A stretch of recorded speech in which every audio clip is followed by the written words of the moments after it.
Well, one thing Karl has been doing over the past few months is writing his diary. He's kept that up. I don't know what he's had to write about. All he's been doing is looking at moths and ants and bees and going for walks. But I'm sure it's all in the diary. So, let's have a look at that. Oh, I don't believe it. He's only gone and written it down. We went to the park and had a brew. Suzanne read the paper while I played with a ladybird. I mean, it's like a child, isn't it? It is like what a child would do. Suzanne read the paper while I played with the ladybird. His only friend is a beetle.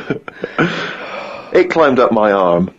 It struggled on me hairs. This is in detail, then? Yeah. It kept stopping every now and then, and was rubbing its head with its right arm. It did it about 4 times, and always used its right arm. It rested for about 5 minutes, then flew off. Sunday. Had a bit of a to-do with Suzanne, because she wanted a lion today. I ate this. Once you're awake, you should get up. I got up and put the radio on really loud. She eventually got up. I told her insects don't have lions, so we shouldn't. Why are you obsessed with insects? You must be fucking unbearable to live with. You must be a nightmare. No, I've just started, because I've watched insects a lot, I don't want to keep going on about them, because we're a bit insect heavy. But, at the end of the day, if we copied insects, we wouldn't go far wrong. I don't know what you mean, though. One minute you're saying they're great, then the next minute you'll slag them off. Yeah, I'll slag some of them off if I don't know what they're doing, but because I've studied them a bit longer, I just think they do it right. You haven't studied them, though. He thinks he's like Darwin. But you just slagged them off and again, don't you think that insects are doing stuff? They're not. It goes there, then it goes back again. The ant was messing about, but only that one. The others were carrying stuff. That's what I'm saying. These snidey ones in everything. In everything in the world, you get a hierarchy. Oh, long words! Ooh. The bookshelf was dusty, so Suzanne asked me to dust it if I get a minute. I ended up looking at every book. Just the spine. Yeah. Just for a few seconds each. Yeah. Didn't open them. I looked in the dictionary to see if the word dictionary would be in the dictionary. I didn't think they would bother with it being on the front page, but it was in the book as well. It's a good point, though, isn't it? No, it's not a good point, because you didn't tell us anything. Dictionary is in the dictionary. Well, of course it is. Well, why? If you go, how do you spell dictionary, you look at the spine and you go, oh, there it is, D-I-C-C, and all that. So what does dictionary mean? It's a book full of words, isn't it? That's what it means. All books are full of words, you idiot. How to spell them. And if you don't know what it is... No, it's not how to spell them. Alright, then we'll... I'll just look up something... No. It's not a book full of words to tell us what... No. It's the meaning. Give us the definition of dictionary. Meaning. It's a book full of words if you want to know what the meanings are. But if you didn't know Well, sorry, what was that sentence? Yeah, but what I'm saying is, if you didn't know that, then you wouldn't be looking in it, because you wouldn't know the book is about that. So, if you don't know the word dictionary and what it means, you wouldn't be looking at the dictionary, you'd be looking at an A to Z. Because you Why leave it out, though? Just because there's so many words in the world, I would have thought they wanted to cram as much as they can on a page, and if dictionary is already on the front... Is that why you suddenly used the word hierarchy for the first time ever? Did you find that in there? Did you see hierarchy in the dictionary? I feel that big word has pushed out about 26 other more useful ones. Yeah. Oh, well, Suzanne's been going on about me learning another language. But I sort of think your brain has only got so much room on it. And the rest of it's filled with lard. So, if I've got to learn everything I know, again, but in a different language, it's taking up space, isn't it? You don't learn everything. Oh, God. It's all storage, isn't it? But you don't have to learn it again. You don't have to learn the concepts again. You're merely learning vocabulary. Do you know how many moves there are in the human brain? You don't worry, you won't use them all up. I feel that he has reached his capacity then. Yeah. Well, you need another sort of... You need an update. You need some more memory. Woke up to some interesting news. It's good when this happens because it sets me up for the day ahead. If it's miserable news, it affects my day. It said on the news that they have found 2 new flies. Fucking hell, more insects! What have you done? Is that all you've done this summer? Bong! Trouble in the Middle East. Bong! 2 new flies found. Ladybird climbs up arm. They were found in the UK and they were found close to each other. Maybe this happened because they were different than the other flies and weren't expected to hang about together, so that's why they knocked about with each other. That would happen, wouldn't it? What do you mean? There's 2 new flies. What do you mean? Does it mean there are two new flies that are a different species? Yeah, two new species, and they found them close to each other, right? Yeah, and but they didn't mean there was one of each. No. Yeah, they did. They found two different ones. No. No, they have. Seriously, I know that. That's right. That's a fact. So you've got, like, I don't know the names of them. They give them odd names, don't they? Well, say, call it A and fly B, right? Yeah. Fly A, I don't know, say that's orange. This is just... B, Fly B, yeah. No, This is painful. No, but This I'm is just painful. making it easy But for Fly B you. wears a Okay. little hat. He's got a little hat. Alright, yeah, fine. Now, they found the orange one. I went, look at this over here. This is a bit weird. And they've gone, oh, that's a new species. Log it, whatever. And then the other one went, oh, keep your pen handy. Look at this one, it's got a hat on. So then they found them both within the same distance.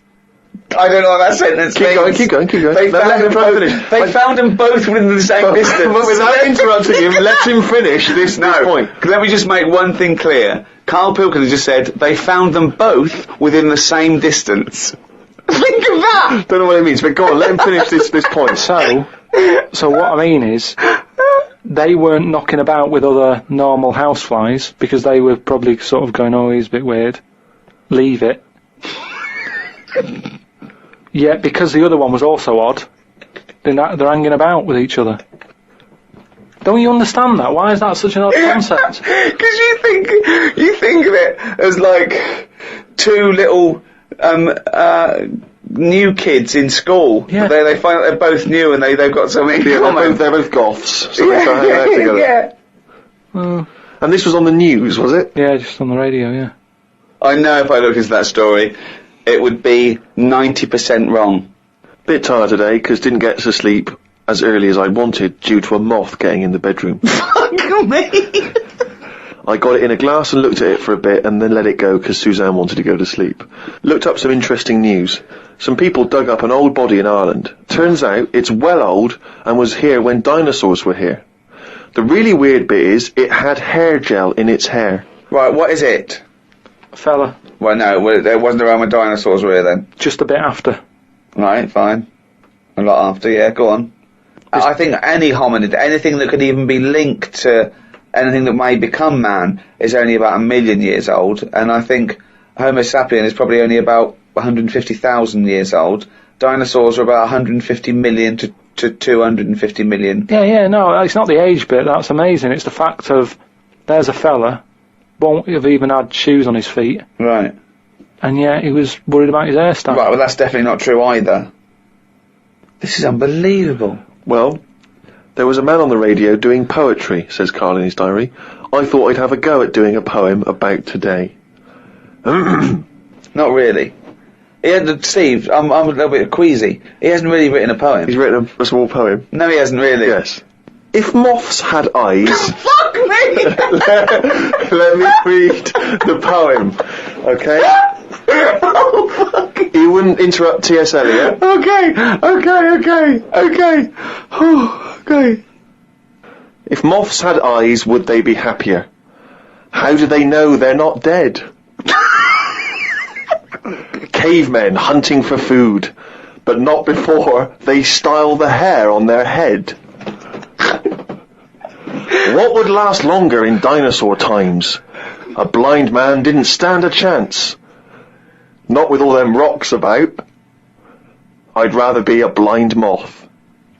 Right, it may be the greatest poem ever written. Just dissecting it briefly, you attempt to rhyme in the first 4 lines, but abandon the rhyming system in the last 3. Is there a creative decision for that? Can we have Karl read that? By all Sorry, means, yeah. just you read it as you would like to. So this is, imagine this, right? Okay, this is going out all over the world. This podcast. And now, Karl Pilkington, a new poet from Manchester, now living in London, England, would like to read a poem. If moths had eyes, would they be happier? How do they know they're not dead? Cavemen hunting for food, but not before they style the hair on their head. What would last longer in dinosaur times? A blind man didn't stand a chance. Not with all them rocks about. I'd rather be a blind moth. You said it as though the last it was going to rhyme. He said it like it was going to rhyme. Oh God. No, it's amazing. I think he feels as though the final line, "I'd rather be a blind moth," is going to be one of those great, a summation that somehow the moth is a metaphor. The caveman. There's no metaphor in that. He really does mean he'd rather be a blind moth. Yeah, well, I'm just because I've looked at the day's news. Can we always do that, Karl? Can we always find a day, right, and always sum it up in your thoughts and poem? Just like that. I love that structure. I love that structure. If there's any English students or professors or novelists or poets listening, please email us what I thought of that poem, why it's good, why it's bad. So, give us your thoughts on that. I mean, we would love expert opinion, poets, English professors. Just email us at podcast@rickygervais.com. Oh, he's only got to reel it down a little round. That's the jingle for Karl's diary. We had bacon and egg on toast. I'm eager to get through the brown sauce, as the bottle is too big to go in any cupboard, so it has to be left on the sideboard. So I had about 4 dollops of the stuff. I love it because, that made it into the diary. He's concerned about the fact that brown sauce is too big, so he's rushing through it. I know, but I'm just saying the kitchen isn't that big, and it looks messy when you leave stuff out, doesn't it? And we've got this giant brown sauce bottle, and I don't want to chuck it away because that'd be a waste. So you're having brown sauce and everything, your cornflakes, in your tea. Yeah. A wasp got in the flat. Trouble's brewing. It was massive, the biggest wasp ever. Suzanne asked me to get it out, but I wanted to take a picture of it first. I was getting my phone ready when it flew at me. I reckon the sting on it could have killed a kitten.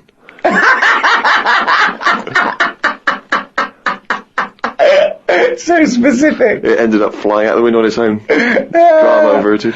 Oh God. We went out for tea. You're always in a cafe. That's what this diary. You spend so much time in a cafe. There were loads of flying ants. I kept kicking the table because I could feel them on my legs. I wouldn't be that jumpy normally, but I still had flashbacks of the giant wasp from the morning. Suzanne told me to stop being stupid because I was ruining her night out. A night out in a cab. Brilliant. Oh, what was it, her birthday? And flashbacks from an incident. Yeah. Like he's some sort of war veteran. What is it? It's the wasp. It could have killed a kitten. Bought some wallpaper. We got back and got on with it. The wall that we've papered before has got a big mirror under it. We papered on top of it again. I ended up reading my phrase book while Suzanne did the rest of the tidying up. Now, what's your phrase book? This is just you trying to master English, is it? It's just a book that tells you little sayings and how they came about. An interesting phrase is potluck. It came about when all people ate is stews. They used to chuck all sorts of stuff into the stew. You stuck your spoon in, and sometimes you got something nice like beef, or you could end up with a bit of frog. It's potluck.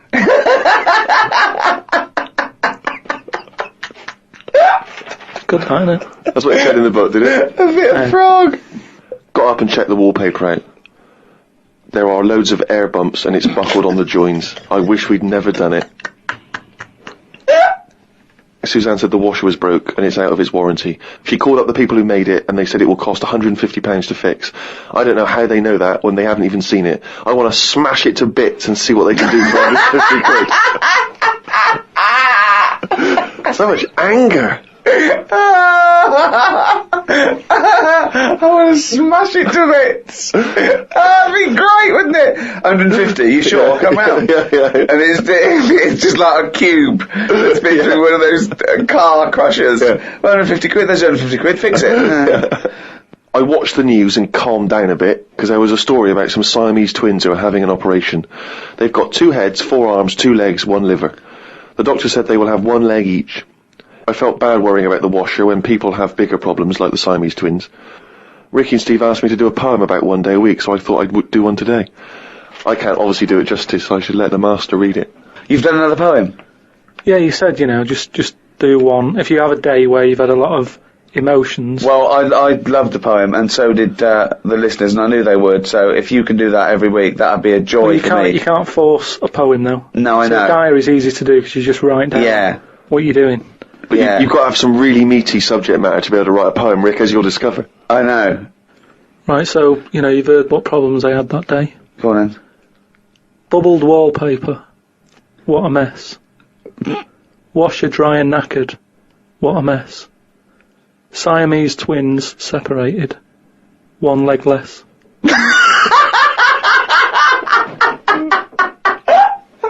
I don't know what rhyming scheme that is again. Oh God! Oh God! Oh!